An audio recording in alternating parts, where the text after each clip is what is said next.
Herkese merhabalar, ben Burak Şolt. Bu da Glorious GMMK 3 HE model oyuncu klavyesi. Çok heyecanlıyım. Temel özelliklerinden başlayalım. Hudson Web yapıda manyetik anahtar ve mekanik anahtar kullanabiliyorsunuz. İkisini aynı anda kullanabiliyorsunuz. Her klavyenin yapabildiği bir şey değil bu. Sonrasında manyetik anahtarlı versiyonunu aldıysanız mekanik anahtarlı versiyonu da var. 0.1 mm'den 4 mm'ye kadar basma noktasını ayarlayabiliyorsunuz. 8000 Hz raporlama hızına sahip. Ne kadar gerekli olduğu tartışacağız. Sonrasında bu klavye PBT keycap'lerle geliyor. Tamam, rakipleri de PBT keycap'lerle beraber gelebiliyor ama hem PBT hem Türkçe. Sevgili global markalar, ülkemizde milyonlarca ciro yapan markalar. Siz yurt dışında PBT keycap'le sattığınız klavyeleri ülkeye getirirken ABS'ye döndürüp Türkçe karakterleri bir şekilde sunuyorsunuz. Ama sizin yanınızda butik marka kalabilecek Glorious ülkemize hem PBT keycap'leri getiriyor hem de Türkçe karakterleri getiriyor. Tebrikler. Glorious bu hamlesiyle ülkeye ilk adımını atar atmaz ciddi bir kullanıcı kitlesine sahip olacak diye düşünüyorum ben. Ülkemizde bir distribütör üzerinden resmi olarak bulunuyorlar artık. Bu çok güzel bir şey. Her şey süper değil. Artısıyla eksiğiyle ben size bu klavyeyi anlatacağım ama güzel şeyler çoğunlukta. Neyse, detaylara geçmeden önce daha önceki videolardan geldiyseniz herhangi bir tanesini beğenmeyi unuttuysanız bu videoyu beğenebilir, kanalıma abone olabilirsiniz. Beni desteklemek adına yapabileceğiniz iki ücretsiz şeydir. Bu klavyelerin haberi gelir gelmez ben Glorious'tan rica ettim. Onlar da %75 versiyonu, tam boy versiyonunu, mekanik, manyetik anahtarlısını, keycap'leri, anahtarları, her şeylerini yolladılar. Bunlar da ülkemizde erişilebilir şeyler. Açıklama kısmında link olacak. Oradan güncel fiyatlarını görebilir, satın alabilirsiniz. Marka yolladığı için işbirliği demek durumundayım. Bir de linkler koyduk. Mecburiyetten yani. Şimdi detaylara geçelim. Boyutlar, tasarım ve malzeme kalitesine geldiğimizde %75 formunda, %60-%65 olanı da var, tam boy olanı da var. Keyif tercih meselesidir. Masanızda ne kadar yer varsa veya taşımak istiyorsanız klavyenizi ona göre boyut tercihini yapmak lazım. Bunun doğrusu veya yanlışı yok. Oyuncu için şu olmalı, bu olmalı diye bir şey yok açıkçası. Burada F tuşlarımız var, yön tuşlarımız var, ses ayarımız var ve şurada çok güzel bir parça var aslında. Bu neden burada biliyor musunuz? Bu parça manyetik bir parça. Aslında bu klavye yurt dışında global sitesinde çok özelleştirilebilir bir klavye. Yani sitesinde daha özelleştirip istediğiniz gibi renkli, cıvıl cıvıl manyetik anahtarları, keycap'leri, her şeyi istediğiniz gibi olmuş bir klavye temin edebilmeniz mümkün ama ülkemizde o sistem mevcut değil. Mevcut olur mu? Bilmiyorum. Zannetmiyorum. Tasarımına baktığımda harbiden bir karşıdan bakın. Yani yakışıklı, tasarım çizgileri sıra dışı bir klavye değil aslında. Lakin sağında solunda RGB şeritler var. Bunlar masanın üzerinde ufak bir ambiyans oluşturuyorlar. Ve klavyenin arkasını çevirdiğimizde orada Glorious rengini görüyorsunuz arkadaşlar. İki renk aslında ama altında kalıyor bir renk.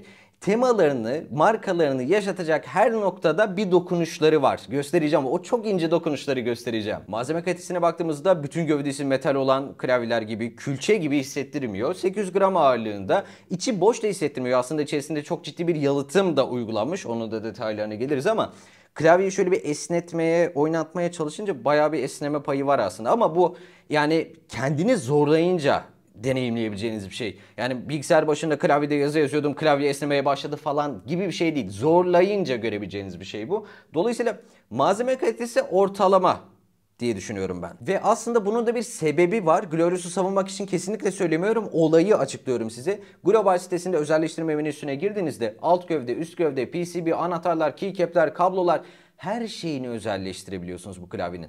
Ve Glorious istiyor ki zaten hani sitemizde özelleştirmiş olabilirsin veya özelleştirmedin, kendin bir şeyler yapacaksın. Kutunun içerisinde tornavida var.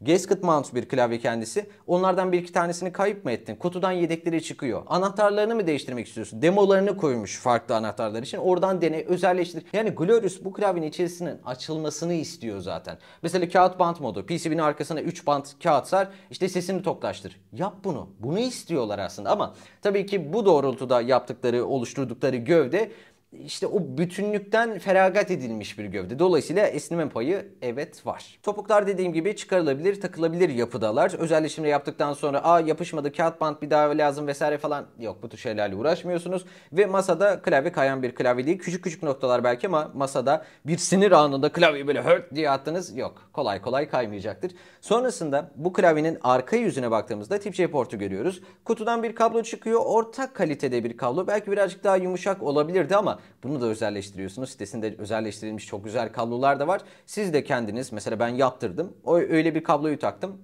Mis gibi kullanıyorum. Kablo bozulduğunda entegre olanlarda mesela o kabloyu tamir etmek neredeyse imkansız. Burada hem özelleştirme seçeneği hem de uzun vadede kedi kemirdi mesela. Yapıyorlar çünkü o yaramaz çocuklar. Kablo gitti, ne yapacaksın? Burada istediğin gibi değiştir. Hatta daha güzelini tak. Portun sağında ve solunda 2 tane anahtar var. Bunlardan bir tanesi Windows ve Mac arasında geçiyor. Mac Mini M1 de var masamda. Windows makinem de var. Arasında geçiş yapıyorum. İşte Command butonu, Apple'a özel butonlar. Bunlar düzgün bir şekilde çalışmış oluyor. Windows tarafında zaten bir sıkıntı yok. Glorious Core yazılımı üzerinden istediğiniz gibi özelleştirebiliyorsunuz. Makrolar, RGB'niz, gecikme süresini ayarlayabiliyorsunuz, raporlama süresini ayarlayabiliyorsunuz, basma noktalarını ayarlayabilirsiniz. Sade bir yazılım ama ben kullanışlı bir yazılım olduğunu düşünüyorum. Diğer anahtar ise profiller arasında geçiş yapmanızı sağlıyor ve bu klavye üzerine kaydoluyor bu profiller. Bir başka bilgisayarda illa Glorious Core kurmanıza gerek kalmıyor. Ve keycap'lere, PBT keycap'lere geldiğimizde gerçekten hayallerim gerçek oldu. Daha önceki videolardan izlediyseniz bunu demiştim ben. PBT ve Türkçe karakteri yan yana görmek istiyorum ve Glorious ülkeye ilk adımını atar atmaz abi PBT ve Türkçe karakter. Harikasınız gerçekten ya. Gerçekten harikasınız. Ben bir fazla milliyetçilik yapıyorum bilmiyorum ama Türkçe karakteri görmek istiyorum. Malzeme kalitesi istiyorum. Neden? PBT keycap parlamaya, aşınmaya karşı daha dayanıklıdır. Ha PBT var, PBT var. Pahalısı var, ucuzu var. Bu kaliteli PBT keycap'lerden bir tanesi. Onun hissiyatını verdi. ABS keycap'li bir klavyenize mesela PBT keycap takın. Glorious'un da öyle setleri var. İsterseniz onlardan uygulayabilirsiniz. Bana pembesini yollamışlar. Çok hoşuma gitti. Bunu takınca klavyenin ruhu, suyu, sesi her şey değişir. Daha ağırdır çünkü. ABS'ye göre daha iyi bir malzeme. Yani en kötü PBT bile iyi bir ABS'den hemen hemen daha iyi. Öyle söyleyeyim. Üzerinde kullanılan fonta baktığımızda gayet düz bir font kullanmışlar. Olması gerektiği gibi. Ben o robotik şeyleri işte ne oldu anlaşılmaz harfleri falan hiç sevmem. Türkçe karakterler tabii ki diğer harflerden birazcık daha küçük. Yani sonradan eklendikleri böyle belli oluyor. Tabii ki bunlar lazer kesimle beraber yapılıyor ama normal fonttan farklılar. Çok azıcık daha olsa farklılar. Böyle küçükler birazcık daha. Üzerinde ekstra olarak multimedya tarafı için işinizi görebilecek ses ayarımız var. Kademeli bir yapıda. Hissiyatı fena değil. Bu da plastik malzemeden imal edilmiş. Mesela bunu metalden imal et. Hani bütün klavye plastik olsun dert değil. Mesela bu metal olsun. Bunun hissiyatı böyle daha güzel olsun. Glorious. RGB aydınlatmaya geldiğimizde şiddet güzel, homojenlik güzel, akışkanlık güzel. Yani bu segmentteki bir klavyeden bekleyebileceğiniz gibi zaten yani. Segmentinde bununla ayrışıyor diyebileceğimiz bir şey yok. Bunlar beklediğimiz şeyler.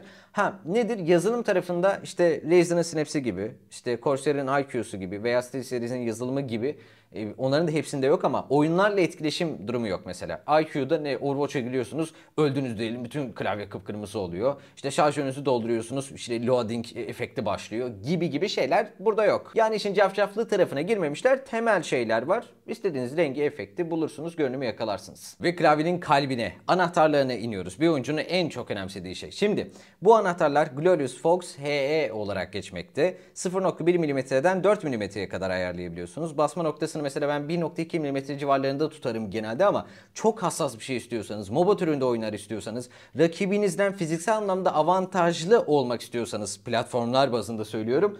Evet bu avantajı size sağlıyor. Bunlar ayrıca yağlanmış anahtarlardır ama bence o kadar pürüzsüz, o kadar akışkan bir ses profili çıkmıyor bu anahtardan. Hani manyetik levitasyonlu zaten sürtünmeye müsait bir şey yok gibi gözüküyor içeride ama ben bundan daha böyle sürtünmesiz, daha böyle ipeksi ses çıkaran anahtarlar biliyorum daha iyi yağlanmış şekilde. Ki kendinin de var zaten. Glorious'un Panda HE anahtarları var. Onlar daha zaten enhanced lubrication falan diyor. Daha iyi yağlanmış yani.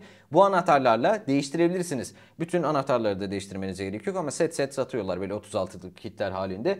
Daha güzel, tok bir ses tonu, daha sürtünmesiz, daha böyle ipeğimsi. Ah çok hoşuma gidiyor o ses. Dinleyelim mi klavyenin sesini?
Bu tok sesi oluşturan tek şey manyetik anahtarın manyetik olması değil, iyi yağlanmış olması değil arkadaşlar. Klavyenin genelinde de ciddi bir izolasyon çalışması yapılmış. İçerisine baktığımızda PCB'nin iki katman halinde yalıtımla arada tutulduğunu görüyorsunuz. Gasket mount olarak geçen klavyelerden bir tanesi. Gövde plastik olunca emin olun daha tok sesler elde edebiliyorsunuz. Metal gövdelerde birazcık daha o ses tize kaçabiliyor. Metalin titreşimi ve rezonansından dolayı, ama plastik klavyelerde aslında daha tok sesler yakalanabiliyor. Dolayısıyla işin izolasyonunda da, yalıtımında da, anahtarında da her noktasında çalışılması gerekiyor ki böyle güzel bir ses ortaya çıksın. Glorious bu çalışmayı yapmış. Yani özelleştirilebilir bir klavyeden beklediğim yalıtımı, sesi sağlamışlar. Hem de kutudan çıktığı haliyle. Ben mesela özelleştirmeyi seviyorum. Kendi özelleştirilmiş bir klavyem var. Çok keyif aldım. Çok güzel şeyler denedim. Kağıt bant modu denedim. İçerisine Evofoam dediğimiz o malzemelerden gittim, kırtasiyeden aldım, koydum. Oyun hamuru bile içerisine koyan var. Hani klavyenin sesinde daha farklı nerelere ulaşabiliriz, daha ne kadar zevk alabiliriz diye. Tabi bunu seviyorsanız kendiniz yapın, ama kutudan çıktığı haliyle hem özelleştirmeye açık hem de ciddi manada aslında seviyede özelleştirilmiş bir klavye. GMMK3 bu konuda çok güzel ya. Çok güzel bir oyun alanı sunuyor size. Bu klavyede Rapid Trigger özelliği bulunuyor ve manyetik anahtarlarla beraber resetleme noktasını da ayarlayabiliyorsunuz. Yani o aradaki ölü noktayı, resetlenmesi için gereken süreyi sıfırlayabiliyorsunuz. Bu sayede çok kolay bir şekilde Twitching atabiliyorsunuz, ama bunu SnapTap veyahut SpeedTap ile karıştırmamak gerekiyor. SnapTap ve SpeedTap destekli klavyelerde ise markadan markaya ismi değişiyor, ama temelde şunu yapıyor. Diyelim ki D'ye bastınız, sağa gidiyorsunuz. A'ya bastınız, sola gitmek istiyorsunuz değil mi? Karakteriniz duruyor. GMMK3 HE'de de olduğu gibi, keşke bu özellik bu klavyede de olsaydı. Şöyle, ben manuel Twitching yapabilirim. Bunda hiçbir sıkıntı yok. Resetlenme noktasını zaten sıfırladığım için Twitching yapmak yine bu klavyede kolay. Ama SpeedTap veya SnapTap olsaydı ne olacaktı? D'ye basıyorken A'ya bastığımda hemen sola gidiyor olacaktı. Çok daha kolay bir şekilde Twitching yapabiliyor olacaktım. Dediğim gibi bu klavyede bu özellik yok, ama Rapid Trigger sayesinde resetlenme noktasını sıfırladığımdan yine rahatlıkla Twitching yapabiliyorum. Ve oyun performansına geldiğimizde manyetik anahtarları kullanan klavyeler ülkemizde uzun zamandır var. Özellikle SteelSeries ile beraber. Seneler sonra Asus manyetik anahtarlarını getirdi. Glorious da şimdi manyetik anahtarlarla beraber ülkemizde. 0.1 mm'den 4 mm'ye kadar ayarlayabiliyorsunuz ve MOBA oyunlarında sizi bu klavye, bu anahtar öne taşıyabilir. Peki nasıl? Ya piyasadaki klavyelerin çoğunluğuna bakın, mekanik anahtarlarına bakın. 1.8 mm'de 2 mm'de basılıyorlar. Ceramic, Silver Speed gibi anahtarlar var. Onlar 1.2, 1.4 mm'de basılıyorlar. Şimdi bu klavyenin basma noktasını 0.1 mm'ye de ayarlayabilirsiniz. Ha, çok kullanışlı olmuyor öyle. Aşırı hassas oluyor. Elinizin yani rüzgarından neredeyse basılacak kıvama geliyorlar, ama gerçek bir rekabetçiyseniz, sıralamaları oynuyorsanız, bu hassasiyete alışırsanız, ben mesela 1 mm, 1.2 mm civarında tutuyorum. Piyasadaki çoğu mekanik klavye sahibinin önüne geçebiliyorum. Nasıl? MOBA türü oyundasınız. Ekranınızın gecikme süresi, internetinizin gecikme süresi rakibinizle aynı diyelim. Öyle bir senaryo çok zor da. Hadi öyle diyelim. Ultilere basıyorsunuz. Siz daha erken bir şekilde ultinizi atmış olacaksınız. Böyle bir avantajınız oluyor. Yani ölümle kalım arasındaki farkı oluşturabiliyor aslında. Videonun sonuna geldiğimizde Glorious GMMK3 HE model manyetik anahtarlı oyuncu klavyesi. Yani bu klavye genel manada performansı çok yüksek bir klavye. Ben çok beğendim. Malzeme kalitesiyle alakalı yorumlarımı zaten sizlere ilettim. PBT artı Türkçe. Bu kadar ya, bu kadar. Adımını atar atmaz şu hamleyi yaptın ya, Türkiye'de çok ciddi bir kullanıcı kitlesinin bence dikkatini çekecek. Çok ciddi bir kullanıcı kitlesinde performans anlamındaki beklentilerini sonuna kadar karşılayacak bir klavye ortaya çıkmış. Videoyu beğendiniz mi? Faydalı buldunuz mu? Beğendiyseniz beğen butonuna basabilir, kanalıma abone olabilirsiniz. Beni desteklemek adına yapabileceğiniz iki ücretsiz şeydir arkadaşlar. Açıklama kısmında linkleri olacak. Dediğim gibi Glorious yolladı. Artısıyla eksiyle ben sizlere anlattım, ama Glorious yolladı ve link paylaştığım için işbirliği ibaresi yazmam icap ediyor.